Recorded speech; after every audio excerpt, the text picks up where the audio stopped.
होता क्या है, एक कहानी बनाता है। कहानी ऐसी बनाता है कि जो कभी ख़त्म ना हो, जिस तरह से मेरे केस में हो रहा है। तो कहानीकार बताता है कि सरकार एक बहुत बड़ा सा जंगल था। उस जंगल में बहुत सारी चिड़िया निवास करती थी और उसी जंगल के बीच में दोस्तों एक बहुत बड़ा बट वृक्ष था। बोले तो बरगद का पेड़ था। उस बरगद के पेड़ पे बहुत सारी चिड़िया निवास करती थी। और कहानीकार ने कहा कि राजा साहब, आज आप हुंकारी भरोगे, बोले तो हाँ हाँ करोगे तो कहानी आगे बढ़ेगी, नहीं तो मैं चुप हो जाऊंगा। तो राजा साहब बोले चलो ठीक है। तो कहानीकार ने कहानी शुरू करी।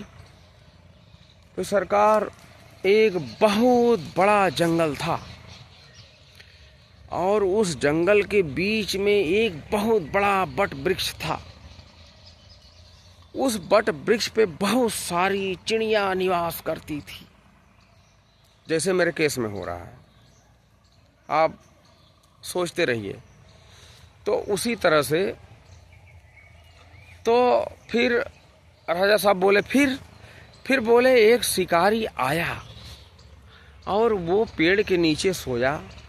फिर उसने देखा कि बहुत सारी चिड़िया हैं यहाँ।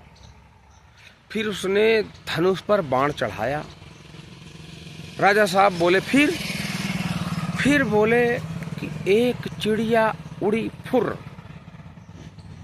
उसके बाद कहानीकार हो गया चुप। और राजा साहब बोले साहब फिर एक चिड़िया उड़ी फुर। उसके बाद कहानीकार चुप हो जाता था। और राजा साहब क्या कहते थे, बोलते थे फिर कहानीकार बोलता था एक चिड़िया उड़ी फुर। राजा साहब बोलते जाते थे और कहानीकार कहता जाता था। सेम टू सेम यही कहानी मेरे साथ चल रही है दोस्तों। तो फिर एक चिड़िया उड़ी फुर।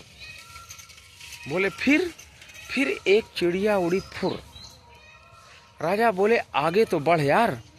तो बोले सरकार, बहुत सारी चिड़िया हैं, जब सभी चिड़िया उड़ जाएंगी तो कहानी आगे बढ़ेगी। और आज मेरे साथ वही हो रहा है और डेट पे डेट पड़ रही है दोस्तों। मेरे देशवासियों, मैं आप लोगों से कुछ कहूँगा नहीं, लेकिन आप लोग समझो कि हो क्या रहा है मेरे साथ। और मैं आज मजबूर गरीब आदमी, और उधर शिकारी धनुष पे बाण लगा के बैठा है। राजा साहब कहानी सुन रहे हैं, कहानीकार कहानी कह रहा है और राजा साहब बोलते हैं फिर, तो वह कहानीकार बोलता है फुर, और शिकारी धनुष पे बाण चढ़ा के बैठा है। इसी तरह से धीरे धीरे लालता यादव के सारे लोग छूट के आ रहे हैं और राजा साहब कहानी सुन रहे हैं, कहानीकार कहानी कह रहा है और मैं मजबूर और लाचार आदमी, गरीब आदमी उस कहानी का हिस्सेदार हूँ और यहाँ वहाँ भटक रहा हूँ। बस हो क्या रहा है, फिर और फुर, फिर फुर। तो राजा साहब बोले कि आगे बढ़। तो बोले तो साहब बहुत बड़ा पेड़ था, उस पे बहुत सारी चिड़िया थी, जब सारी चिड़िया उड़ जाएंगी तो कहानी आगे बढ़ेगी। तो साहब बहुत बड़ा पेड़ है, मैं अदना सा आदमी उन सारी चिड़ियाओं को उड़ने का इंतज़ार करते करते मैं मर जाऊंगा। और कहानीकार कहानी कहेगा, जैसे लालता के वकील हैं, राजा साहब हैं, जैसे तहसीलदार साहब हैं, वो कहानी कहेंगे, वो सुनेंगे, फिर बोलेंगे फिर, और बार बार कहते हैं आखिरी मौका, आखिरी मौका। और ये मौका सरकार निकल जाएगा। आप लोगों का प्यार दुलार है, मैं जिंदा हूँ, ऐसे पागलों की तरह भटक रहा हूँ। आप देख सकते हो कंडीशन मेरा क्या है। और मैं फ़ोटो लगा देता हूँ कि इस घटना से पहले मैं कैसे रहा करता था अपने बेटे के साथ, वो फ़ोटो भी लगा दूँगा। लेकिन आज मैं मजबूर और लाचार हूँ। आप लोगों का प्यार है जो ज़िंदा रखा है। और आप लोगों को एक चीज़ और दिखाना चाहूँगा साहब, ये देखिए, ये रास्ता है जो मेरे घर तक जाता है। आज तक तमाम प्रधान आए, उनके वर्चस्व और रसूख के आगे सब लोग झुक गए। अभी बारिश का सीज़न आने वाला है और ये बारिश का सीज़न, इसी कचड़े में से मुझको आना है, जाना है, और यहाँ पानी डूब जाता है, यहीं से लेके जाना है। आप लोग सोचते होगे ना, बहुत सारी चीज़ें सोचते होगे आप लोग कि सरकार ने ये किया, फला ने ये किया, फला ने वो किया। और आप लोगों ने जो सहयोग दिया, उस चीज़ को मैं धन्यवाद करता हूँ आप लोगों के प्यार के लिए। और ये देखिए, ये शौचालय मैंने बनवाया, ये आप लोगों के सहयोग से जो भी धन मिला था उससे बना है, कोई गवर्नमेंट ने नहीं दिया ये।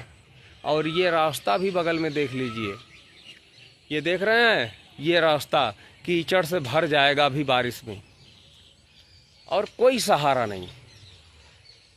आज से नहीं, ये 50 साल पहले से हमारे बाप दादा ये रास्ता इस्तेमाल करते थे। इस पे भी लालता का वर्चस्व था कि आज तक खड़ंजा नहीं लगा। ये सब भी देख लीजिए आप लोग सोचते होंगे ना कि बहुत सारा पैसा मिला, कुछ नहीं। फिलहाल पैसा मुझे नहीं चाहिए, बस आप लोगों का प्यार है, मैं ज़िंदा हूँ। लेकिन हाँ, बात यही है, मैं बहुत शर्मिंदा हूँ कि मैं आज तक ज़िंदा हूँ। मेरे बच्चे को उन्होंने मार दिया, मैं सुसाइड करना चाहता था, लेकिन आप लोगों ने हौसला दिया, बहुत हौसला दिया आप लोगों ने। और सुबह शाम, इस समय शाम की टाइम है और मैं परेशान हूँ, नकारा, बेरोजगार, फेलियर आदमी, अपने परिवार को देखने वाला, सिर्फ रो के गुजारा कर रहा हूँ। बस मेरे देशवासियों, मुझे माफ़ करना, अब बोल नहीं पाऊँगा, मैं रो देता हूँ, सॉरी।